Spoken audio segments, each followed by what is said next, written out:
Hello, and welcome to another episode of In Bed with Books. I'm your host, Melissa, and today I'm going to be joined by author Jade Presley. Jade, can you introduce yourself a little bit?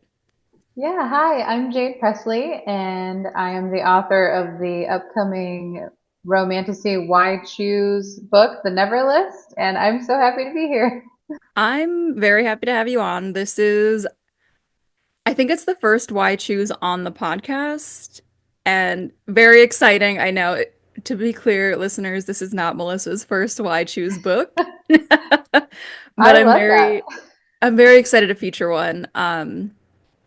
So actually, let's dive into that because that's like the big thing, and I love that this is getting marketed very explicitly as what it is instead of trying to, I guess, hide behind something. If you've read the book, you know, if you've gotten Narc or if you're listening to this months from now and you've read it, you know that like it's very clear from the get-go that this is not like a love triangle that surprises us. It starts out immediately and it's very clear. Can you tell me a little bit of like, did you run into any obstacles dealing with this? Was this like, what was the process like trying to market something so explicitly like this? Yeah, it is a little different because this will definitely be my first traditionally published Why Choose, meaning it's with a publishing house who loved the idea and they wanted to run with it, which I was super excited about because my previous Why Choose fantasies have all been independently published, which I love doing that as well. But this was really exciting. And from the beginning, we wanted to make sure that there was you couldn't mistake this for a regular romantasy, which we wanted readers to go into it knowing that you're not going to have to choose. There's no love triangle. You're not going to get your heart broken. It's going to be a escape in some ways that just you're not going to have decision fatigue. That's basically what we didn't want because we're all tired of that. Let's just Yeah, open this book. And so even from the dedication, I wanted to make it very clear, hey, you can love them all. It's going to be great. Let's just buckle up for a fun ride. So nice. yeah, that was really fun. And then also just something that was really important to me was ensuring that readers knew up front it was enthusiastic consent in this Yes. why I choose, just so that because I know sometimes in a why I choose there's not, and that's okay. That all has its place. But I just wanted readers to know for sure, like in this one, it's enthusiastic consent. It's a hell yes, let's go. And so we put that in very early on, and we make sure to put that into marketing as well. So yeah, it's been really fun. Nice, nice. Yeah, I like that, especially like decision fatigue is real. Right? It's the one part of adulthood I was fully not anticipating. I turned 30 this year and I was like, oh, it just keeps happening. The decisions Right? just keep coming. Yep. And they never stop. They never stop. I have to keep choosing. I have to keep saying yes or no. Um, Exactly. and I do like the enthusiastic consent, and I think starting it by having these three like lifelong friends being just girls together was a really fun place to start with it. Like you said, like an escape, it feels like I'm settling in. I'm like, okay, that sets like a very distinct and like um almost like personable mood about the book. Like I feel more related to uh Rylee going into this because I've done that, with my friends. It's a very relatable place to start out with the book, but then I also like that the second we get to the legends, it shifts over and you're like, "Oh, they don't know everything that's going on," which you can expect from something where there's this political element to it as well. Um, so how did you balance that then? The you want this to be an escape and it's why choose and it's, romance and steam, but with like how did you plan how you were going to balance that?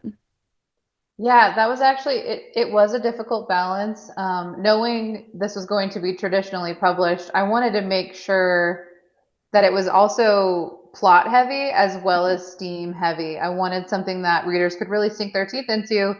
And also I wanted to, if there was readers who didn't try Why Choose before, to kind of almost feel safe going into this Yeah. one and kind of maybe open that genre for them because I think it's a wonderful genre. I think it's very female empowering Hmm. and because all the focus is on the main female character.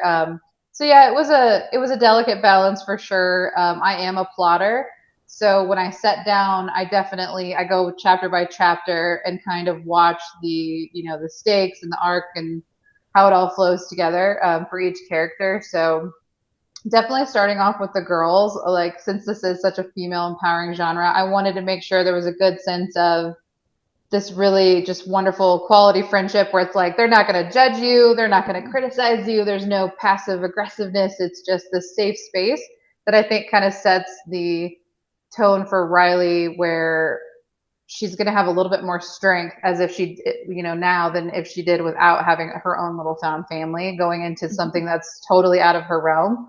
Yeah. So it was definitely a balance. But luckily I'm a plotter, and so I could kind of see it and kind of weave it in together instead of just going as a pantser and just seeing what happens.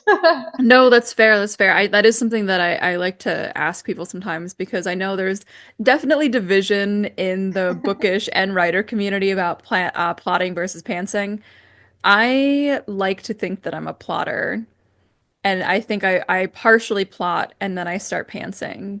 Yeah, for Yeah, sure. That's like a natural, yeah, like it doesn't always stick to the plot yeah. that I do, but I try just because just for me, it just holds me accountable Hmm. like, so even if I'm not feeling super creative that day, because we're human and we wake up and Yeah. sometimes it's not there. I can sit down and I can go, well, you already plotted this and you know the vibes, you know what's at stake, you know whose point of view you're in. Let's just try. And so I Hmm. found that helps me. But I have really good friends that literally can just sit down and they just go on this journey with their characters. And I love that and admire that. But I just needed a little bit more accountability. So that's why I went that way. I feel you. Like I also admire the full pants, and I just because I can't wrap my head around being able to do that. Yeah. Um, So then what does your writing process look like? Like the day to day or week to week process look like for something of this size? Oh, absolutely. So before I started writing the Never List, I had pitched it to my publisher to make sure that they really were behind the idea, and they were, which was awesome.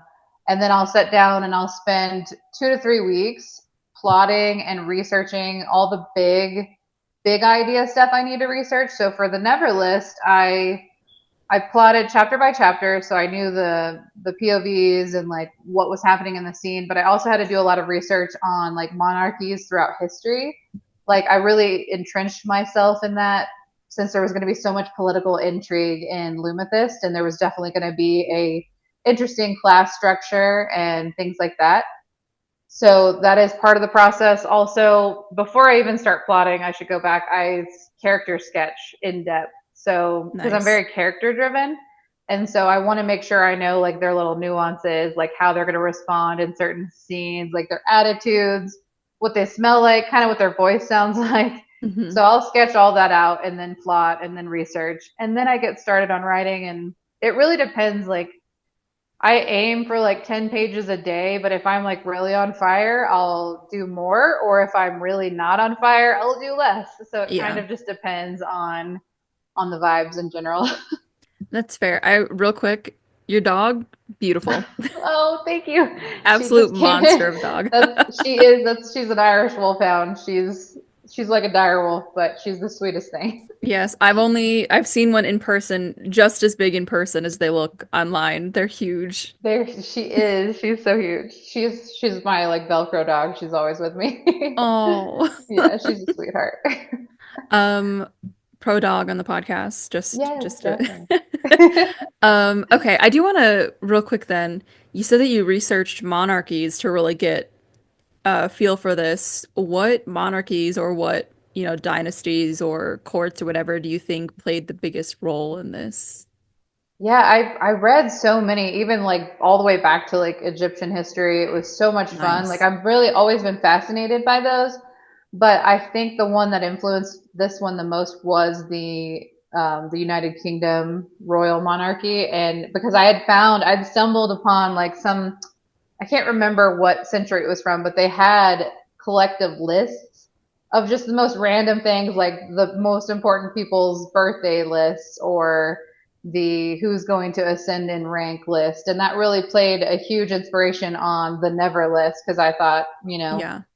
if there's a structure, a world structure where you can, ascend to a higher class depending on how hard you work, what if there was a whole group of people on one list that couldn't?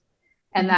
that idea kind of really fit with Riley's attitude and her story that she was already trying to tell me when I first started plotting this. So I definitely leaned heavily on that and kind of ran with it. And it was a lot of fun researching for sure. Can we say explicitly like what the Never List is? Are you cool? I mean, it's very early in the book. Oh yeah, absolutely. It's not a spoiler at all. The Yeah, okay, Never cool. List is basically a list that the kings of Lumithis have been keeping for centuries, and if your name is on that list, you are unlike any of the other people in Lumithis. You cannot get a higher rank, which means you cannot grow in your wealth, you cannot grow in your ambitions. You are very much kept down, and it's under the pretense that you have done something wrong against the crown, or you have ancestors that did something so bad that you're automatically on this list when you're born, even though you haven't done anything, which definitely hurts, but it adds this very a lot of tension Hmm. between all the classes, and it was something very interesting to play with for sure. Yeah, it is like I feel like when you play with class in books like this, it can be very easy to have things be understated or have them be like unsaid parts of the world. But it's very like it's literally written. And so I love that it's so explicit, like they're playing with the negative so explicitly in this kingdom. Um, but also the fact that, after a while they had to open it up to new people to really reassert the power of the Neverlist. I love books that play with class like this. So once I realized what it was, I was like, okay, I'm gonna have a good time here. This was a lot of fun. I love that. Yeah, it was a good time, and it definitely sets the tone of like, okay, you kind of get a vibe of like the king's outlook in general on how they Mhm. wield power just from that little tidbit of the list. You're like, oh, okay, I can kind of get a sense of who they are without even having to meet them. So I like that. Yeah. Yeah, for sure. Um, so then outside of the political intrigue, how did you what was the process for you figuring out the fantasy side of all of this? Well, I knew I wanted it to be fantasy because I feel like, especially with the why choose genre, it's just so much fun to do fantasy because there's just so many more, it's just limitless. I feel like there's so many possibilities and so many paths you can go on. Also, I just love fantasy so much, so Yeah. I kind of gravitate towards that. And I just also there's something almost comforting and safe about writing a why choose where you can build the world around the idea that this is completely acceptable, it's normal, and it's not there's nothing you need to worry about. Like you're not worrying about cheating or toxic masculinity within Yeah. the main four or anything like that. So that's something that always feels really nice and like a safe space to explore this fantasy. So I've said fantasy a lot, but yeah, that's Yeah. that's I mean, why. it was the question. Yeah. Yeah, that's And kind of why I went that route. I would agree with that too because I've read Why Choose that's just set in like a mundane like our world and it takes a lot more suspension of disbelief ironically than it does in fantasy because there's all of your own expectations of what our world is supposed to be that they have to like pull you out of. So yeah, it Yeah, doesn't it's it yeah. doesn't translate always as well as I think fantasy will. I've read several of those too, and I do enjoy them, but you're right, it does take a lot more to like really suspend yourself and be like, nope, because like just in the real world in general, like you would hit walls with that, Yeah. and unfortunately, but you would, and so yeah, I completely agree, and that's again, that's there's just something so much fun about like not only do you have four amazing guys focusing on this one Yes. girl, but they also have Yes. superpowers, so it's like Yeah. we can really do a lot of fun stuff with that. Yes, yes. Um, okay. So then aside from writing, are there books that you think while reading or authors that you think helped influence or shape this as well? Oh yeah, absolutely. I mean I'm a wide reader. I also like I don't stick to one particular genre, but I do love fantasy, but I've been like an uber fan of Katie Robert and Nikki St. Crow for a long time. And I always love the way that they can do wide shoes or do fantasy romances that have those elements. And I was heavily inspired by them. I just think they're the coolest. So I'm like a big Yeah. fangirl of that. So yeah, I definitely was introduced to wide shoes through them. And it exploded from there. I kind of was like getting my hands on every wide shoes I could. And I just was like, I'll take a crack at it. And it was really fun. I just was like, what if Marvel inspired Why Choose? And that was my first like indie. I wrote it just for me because I'm like an uber Nice. Yeah. nerd. And I was like, I wonder if there's anybody else out there that's like that. And it ended up resonating with a lot of readers. So I was really lucky. But yeah, I read across all genres. So, but those were the two main influences for Why Choose for sure. I will need the title of that book, by the way. Just a heads up. Okay, Her Villains. It was my first one. Again, I wrote it not thinking anybody would read it. I was just obsessed with Marvel, and I was like, what if it had spice? You know? Yeah, it's And I was like, why honestly, not? that's the next logical question. I feel like it should Right? always be. I mean, there's so many wonderful characters in that, and Yes. it's not fan fiction at all. It's just the idea kind of came from that space of Mhm. being like, man, what if there's other nerdy readers out there like me that like spicy books? And Yes. yeah, I have a whole community now of us like nerds just nerding out on it. I loved it. So yeah, that was my first one I wrote, and ever since then, it's just been a wonderful experience. So. Nice. So then, how long have you? I know this is not universal. We like to think that everybody in the community has been reading, since they were a kid, but how long would you say you've been like a reader? Oh, I'm definitely one of those cliche ones that's like since I was a kid, like since Okay. before I can remember. I definitely am that. The first book I can remember reading on my own was this like 1930s copy or 1950s copy of Peter Rabbit, and it was like super worn out. It was my dad's, and I was like obsessed. It was like a little book, and I was obsessed with it, and I still have that. But I remember Oh. being like obsessed with storytelling, and then so when I was in the second grade, my teacher came in with a stack of blank hardback books, and she was like, "We're gonna write a story. It can be about whatever you want." And the whole week we wrote them on notebook paper, and then we made edits, and we got a final draft, and we put the final draft into the hard book, and then we like read them out loud in front of our parents, like at an audience or whatever. And I was like, okay, this is it. This is it for me. That's all I ever want to do. And so since that day, I've been like, anybody was like, what are you going to do when you grow up? Oh, I'm going to be an author. And that's all I ever said. That's all I ever worked towards throughout my entire school career. And I've just got really lucky that I'm able to do what I love. And so, yeah, I'm definitely one of those. It's like my whole life. Nice. Reader, I mean, you give the obsessed. rest of us hope. Yeah. Th those stories do. Did you ever have like a quote unquote day job? I worked in bookstores actually. Okay, So that's fair. like, Yeah. yeah, when I was my first time querying, which I did it way too soon, I was working in Borders, if anybody remembers that bookstore. Yes. Oh And my God. I would just visualize, I was Mhm. doing the whole manifesting thing before I even knew it was a thing. And I would be like, okay, my book's going to be on the shelf. And it was several years later that it actually happened. But yeah, I worked in bookstores. But that's real. And then I edited. I would edit on the Nice. side, and that's all I did until I finally got an agent and started writing for a living. So yeah, I felt really really lucky. Nice. Do you have any advice then, like anything about publishing or skills that people who are looking into getting into writing should do, or like anything like that?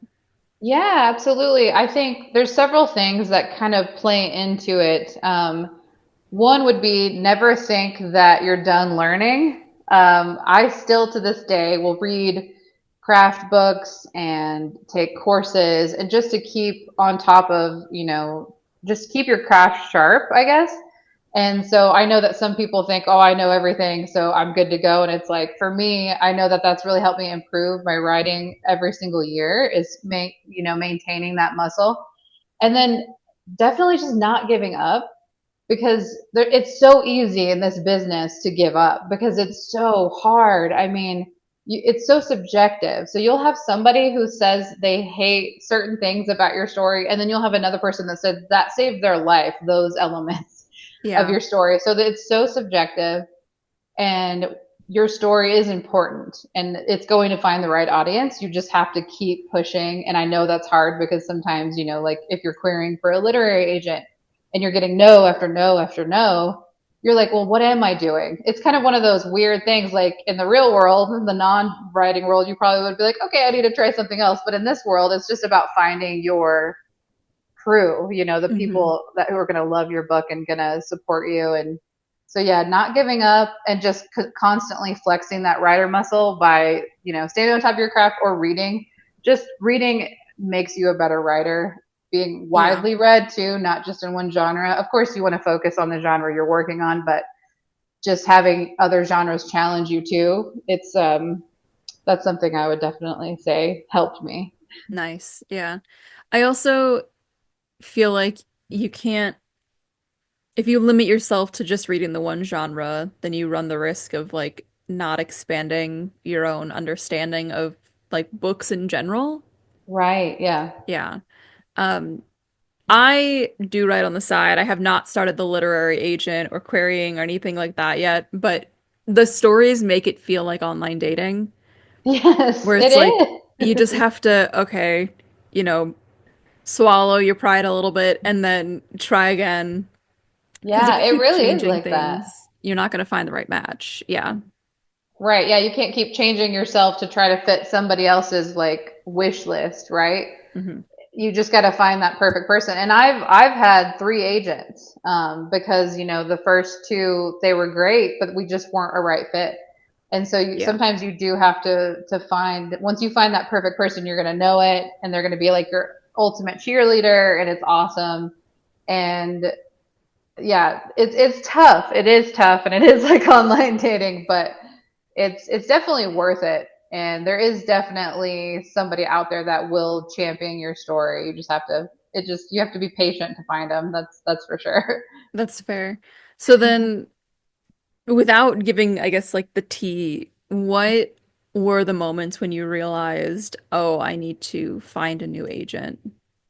Definitely. So with my first one, it actually was kind of more, she was a writer too, and she blew up. And this was years ago. And she blew up, and she just didn't have time or mental Yeah. space for it, which was like, we all totally understood that. She only had a few of us as clients because she was new to that world too.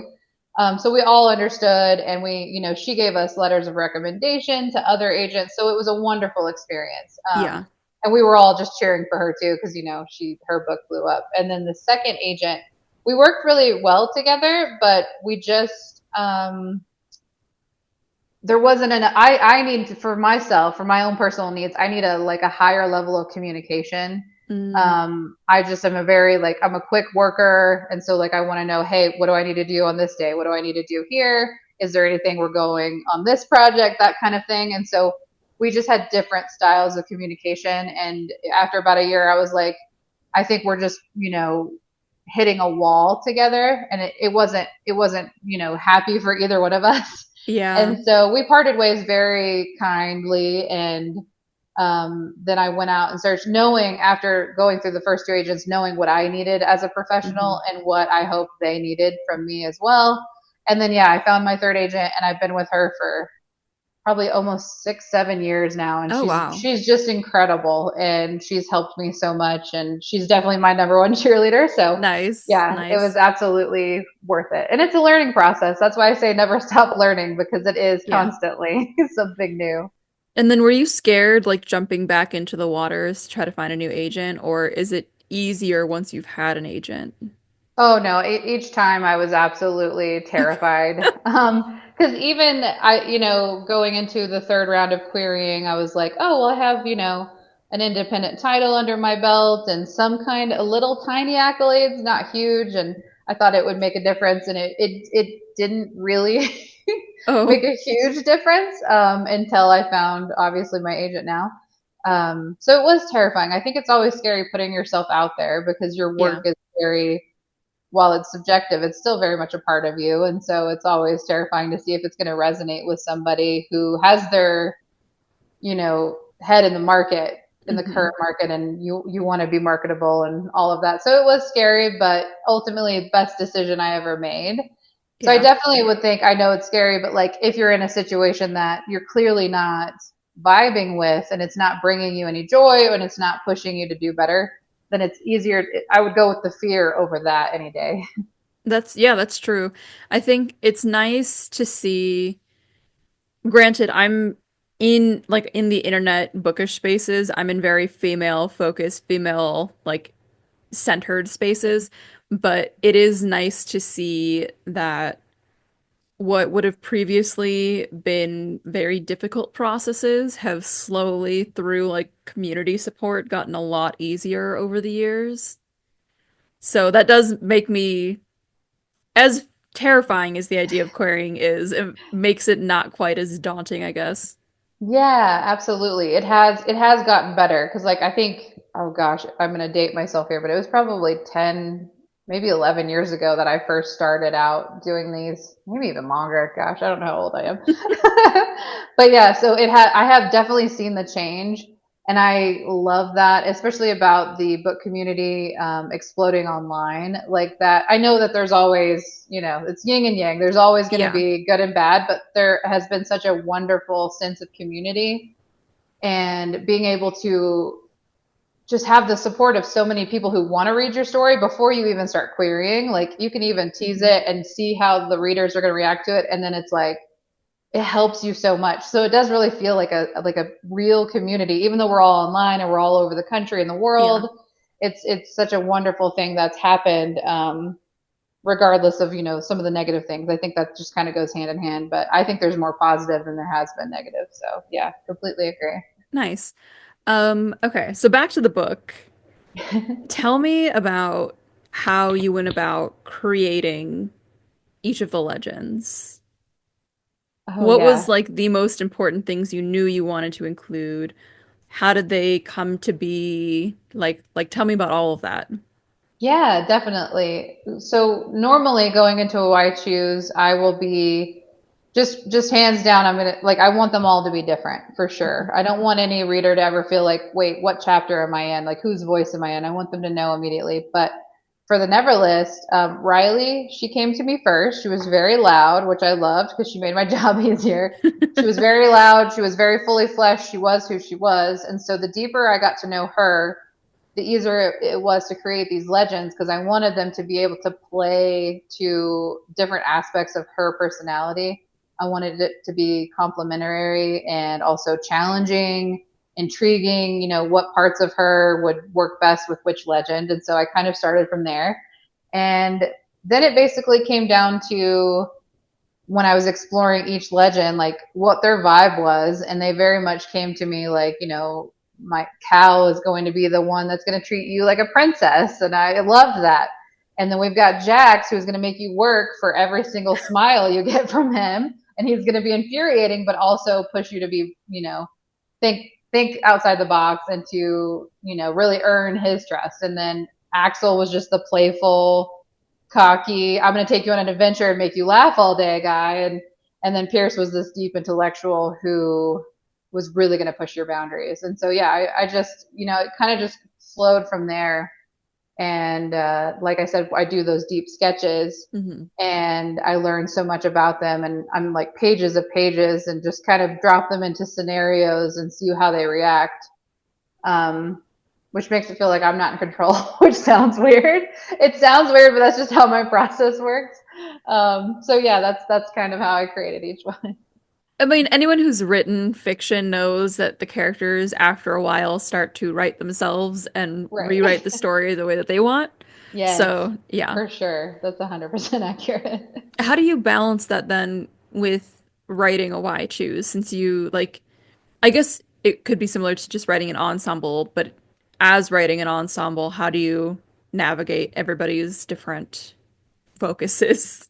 Right. It is a little bit more difficult because I have written non-why choose books before, and I do feel like there's two main storylines that you're working on, but then when you expand it to have four love interests with one main character, it's a lot, and there's a balance where I'm always trying to make sure that one doesn't get favoritism and like one focus isn't too heavy on the page, that it all has to kind of run alongside each other while Mhm. also making sure that Rylee is the focus, the whole time because that's pretty much the premise of why choose is that female empowerment Yeah. that she's going to be the focus and yet it's still going to have these really complex relationship dynamics.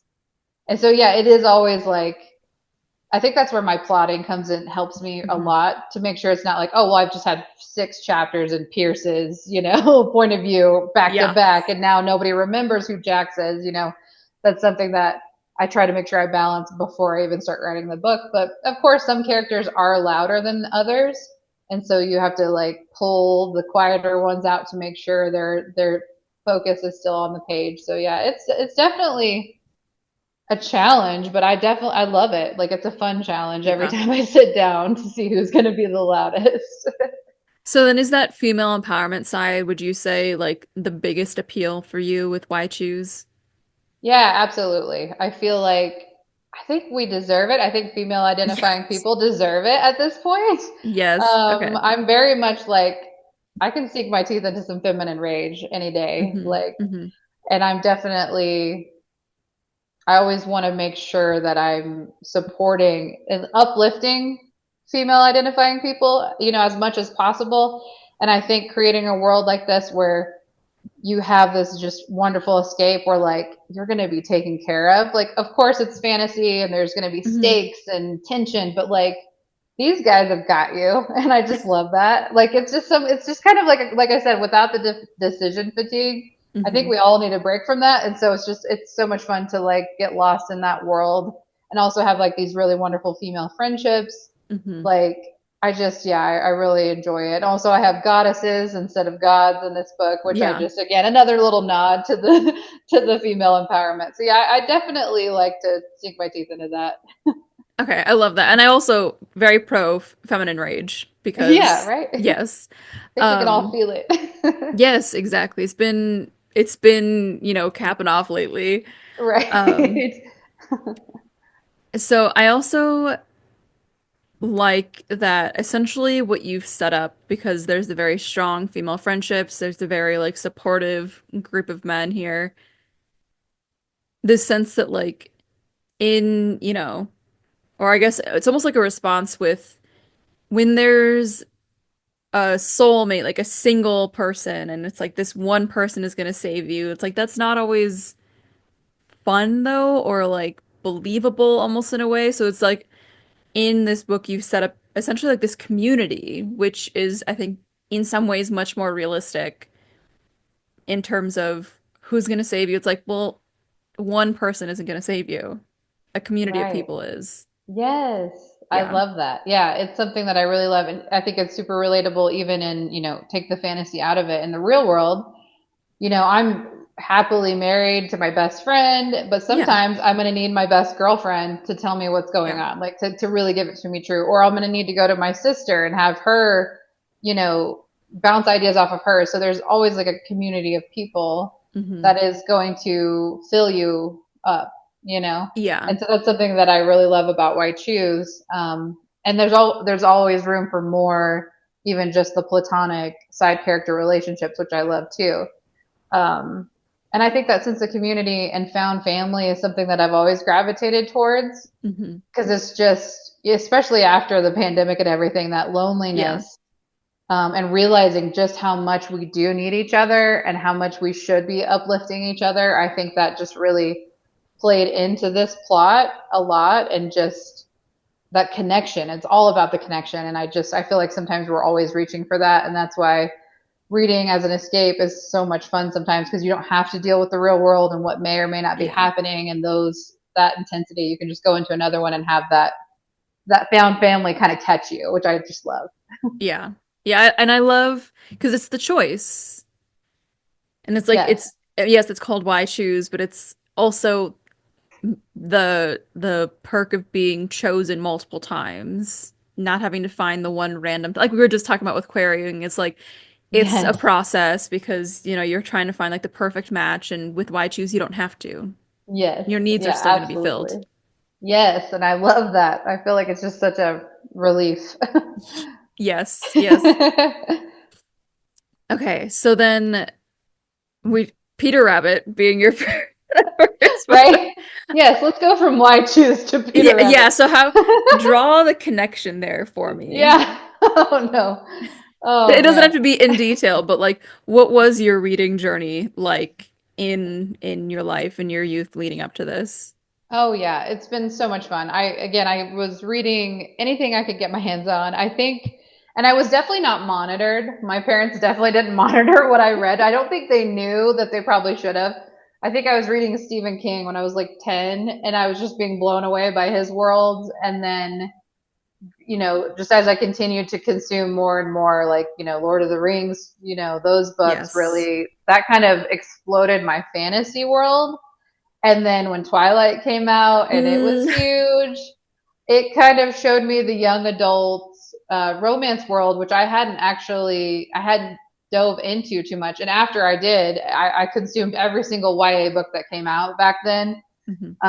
And that was actually my first book I wrote was a young adult paranormal romance. And just Nice. because I was so inspired by them, and it was, there were so many great books coming out at that time during that Twilight boom. And And talk then as about a I book that should have been Why Choose. Because Right? why did we need to? Oh, I know. There's so, and that I think that also plays into it is there were so many love triangles back then. It was such a Yes. theme, and my Hmm. heart got broken so many dang times. I was Yeah. so mad. So I think that really does play into the fact, well, I don't want to choose, and even like I was joking about my Marvel stuff, people would be like, well, who's your favorite? And I'm like, well, Loki is my favorite, but I also want Thor and I also want Cap and I want, all these other Yeah. heroes. And I think that just plays into it. Like, well, why are you making me choose? It's fantasy. Hmm. So I think Hmm. that played into it a lot for sure. Nice, nice. So what other, because the Twilight boom was, let's see here. I read New Moon in like one night in eighth grade. And I think by that point, the third book was already out, if I remember correctly, because I went to the library that week to get it. Nice. Um, so that just kind of like puts into perspective, like where in my timeline. And I remember around this time as well was like City of Bones, Yes. Shadowhunters, another love, a very absurd love triangle. I still Oh, love it. I know. Yeah, I do too. It still hurts me. Yeah, yes. And then there was like Fallen, which was one of the angel Yeah. ones back then. Um, I don't think Hush Hush was. It was that was an angel one if I'm not mistaken. Yeah, it was an angel one. I don't think it was a love triangle. I can't remember. It's been so long since I've read these, but yeah, I love that Yeah. one too. Yeah, so like I feel you. I feel it almost feels like we've discovered like the secret thing, which is what in like the late noughts, early 2010s, there was all of these love triangles, and now this is Yeah. like almost just the natural response is 15 years later, we're like, actually, Actually, no. wait, what if we didn't? What if she got both men? Right, Yeah. yes. I love that. And I think that's probably a lot where it does stem from because like it comes down to because there are books that I pick up fully intentionally knowing I'm gonna hurt. Like I know that. But I Yeah. also love the option of being like, you can pick this up and it's not gonna hurt you in this way. Yeah. And there's some kind of comfort in that, especially when like reality just presents us with so many unknowns. And it's like Hmm. there's something comforting knowing like, okay, I can pick this up and I'm not gonna be like my heart's not gonna be ripped into pieces trying to pick between which guy or I'm not gonna get into battles of, team Jacob, team Edward. Like Yeah. I Yeah. remember going to the midnight release and like people being so intense about it. And it was Yeah. like, wait, but aren't we all here because we just love this story? And And aren't we uh all secretly Team Charlie now? Like, right? Oh, totally. yeah. 100% Team Charlie. I love that as you get older, you're like, well, But what about the actually, dad? yeah, what about the dad vibes? So, I also want to point out that I didn't bring up Hunger Games with this, but you said a good point here. Like part of the reason I didn't bring up Hunger Games with the love triangle is because, and it's like obviously huge right now because Sunrise, I think it's Sunrise on the yeah. Reaping just came out. But Gale versus Peeta, by the end of the series, Collins had to make it so clear why Gale wasn't. And I think that's one of the big issues with love triangles in general. And like that's not to shit on Hunger Games at all. I Oh, love no, Hunger Games. yeah. But Yeah. like when you have a love triangle, you have to make that decision and you have to make the readers believe it, which means Yes. somebody's gonna have a downward arc very quickly. Oh, for sure. That's completely accurate, and it is something that when yeah, as an author, if you sit down and you're like, I'm gonna have a love triangle, you're gonna you know that going in, and Yeah. it's that can be a painful process even for you as an author as well. I've never done that, so luckily I haven't had to to like ruin a character's morality in a couple Yeah. pages in order to make sure that the readers feel okay about like kicking them to the curb. Yeah. So yeah, I think that is really tough. And yeah, I loved the Hunger Games too. And it was hard because there's no other option really. Like if you Yeah. want them to go one way, you have to manipulate that story. So yeah, that's tough. Yeah. Okay. So then real quick, like rapid fire, if you could recommend only one book for the rest of your life, what book would it be? Yours or anybody else's? Oh my goodness, that is so hard. I can't rapid fire that. Oh my goodness. Well, okay. So I'm gonna say because I'm a mood reader, I'm a vibes Mhm. reader. So if I was doing rapid fire, it'd be like Quicksilver because I just finished that and I'm obsessed with that world and I love that world. So that would be my rapid fire. But one book that I have consistently gone back to over my, I guess, reading career, you could say, is it's called The Body Finder by Kimberly Durden. And it's like, I don't know. I think we have sometimes we pick up books in the right moment at the right time and it just like expands our world. Mm. And that was a Hmm. young adult paranormal book about a girl who can like she can sense dead bodies, and it Ooh. was like the wildest like young adult premise for me. And as a writer and a reader, I was like, this is it, man. This was like the big Hmm. idea. And so I constantly go back to her work just because I adore her as an author. But that book changed the game for me. It pushed me to think more outside the box and to not be afraid to be super unique because it wasn't a vampire story, it wasn't a werewolf, and at that time that's what everything Hmm. was, or an angel story. Yeah. And I love that. So I would say that I have been recommending that book for years. So Nice, nice. I'm gonna add that yeah, to my list. yeah, it's fantastic. I think it's 4 books, if I remember correctly, and it's a fantastic young adult series. So Mhm. it's not spicy, That's but fair, yeah. it is fantastic. So I Okay, always cool. recommend that one for sure. Cool. All right. Then what was one of your favorite scenes to write that you can talk about? Because this Oh, in the Neverlist. I had so many scenes that I loved writing in this book that had me like just laughing. But I'll so one of my all time favorites was, and this is because Riley, when she was talking to me, she came to me talking about this event, this big Mhm. royal event that she was not supposed to be at. And like, this is kind of where all hell breaks loose. Yeah. And so that scene was so crucial to me because it was the first one that came to my mind. And it was this very visual experience. It was beautiful gowns and all Hmm. the foods and champagne and masks. And the setting was really crazy because she had it really high in the sky and like the stars felt close. And I almost felt like I could have like walked onto this like movie set that she brought me. And so that scene, when I sat down to write it, I just had so much fun because from her perspective as, you know, a lower class citizen being amongst all this wealth and just how frivolous they are with it, Hmm. it delivered this beautiful tension, and it also showcased her no filter mouth, which was just so much fun because she was Yeah. like, wait a minute, this is like this all they have all these strawberries, we have to like work our asses off for strawberries, this is ridiculous. And so it just really set the tone for me for her throughout the Hmm. entire book. And so yeah, that was one of my favorites to write. Nice, nice. Cool.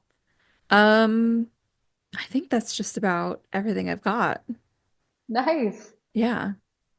This is a lot of fun. Yeah. I'm enjoying this book and I really enjoy this conversation with you. And what can we expect moving forward?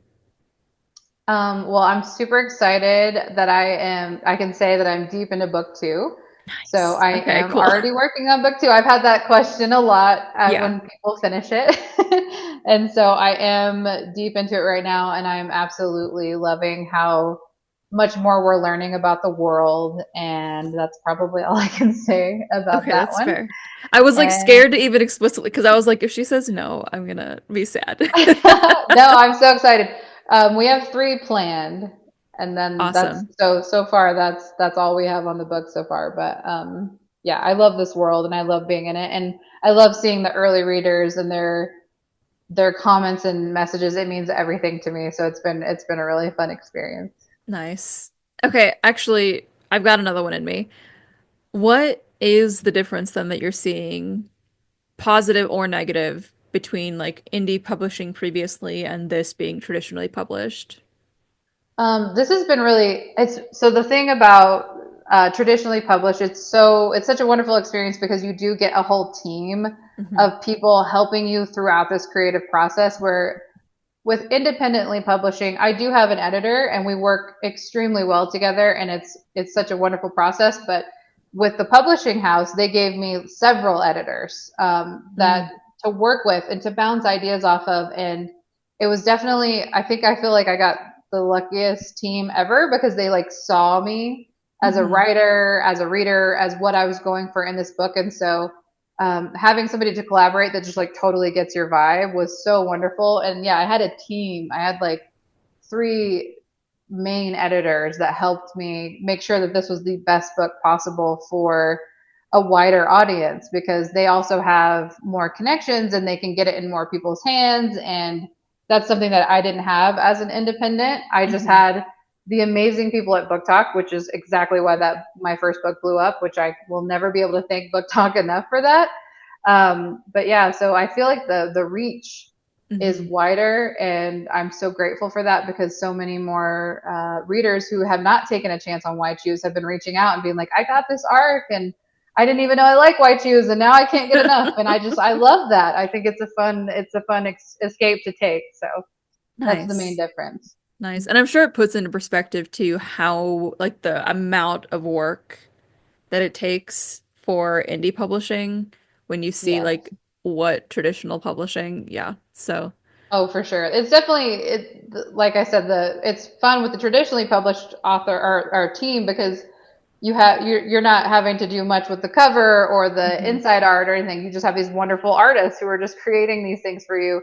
Whereas an independent, you're going to have to go find it and tell them the vibes and kind of be more involved in that process. So mhm. it's definitely, I love both. I love being a hybrid. Yeah. But there is something to say, again, kind of like we were talking about earlier, having a team who just has you Yeah. and they're kind of cheering for you in this book, and it feels almost like theirs as well, like they're rooting for it too. And uh, it's kind of fun to have that, whereas an independent, it's like me and my editor, and we're like, okay, go, book, go. And then for Yeah. this it's like a whole team. And so yeah, it's been great. It's been a great experience. Nice. Yeah. And it's again, it's just exciting to see a Why Choose be promoted this fully and wholeheartedly by a traditional publishing house. So, Yeah, I was so surprised, and I was like, there's gonna be this like hardback Why Choose on like a Target shelf. Yes, yeah. let's do this. Yes. I was so excited, and I can't wait to go visit it when it releases.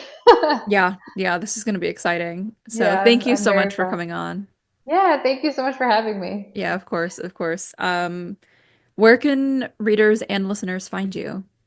Oh, you can definitely find me on Instagram. I'm Jade Presley author, both Instagram and TikTok. That's where I'm like most often, and I will respond to you more quickly there. So like if you're gonna want to send a DM or something, Instagram is the way to go. Okay, cool. Yeah. Cool. Well, yeah, thank you. I hope to see book two news in the coming Yes. months. Thank Yes. you. Yes. But everybody have a great rest of your day and happy reading. Thank you. Thank you for joining me for another episode of In Bed with Books, a bookish podcast for bookish babes. Make sure to like and subscribe so you can keep up with all of the latest updates. And if you have any suggestions for authors, books, or topics that you want to hear about on the podcast, then feel free to DM me on Instagram or shoot me an email. I'm wishing you a lovely rest of your day, and until next time, happy reading.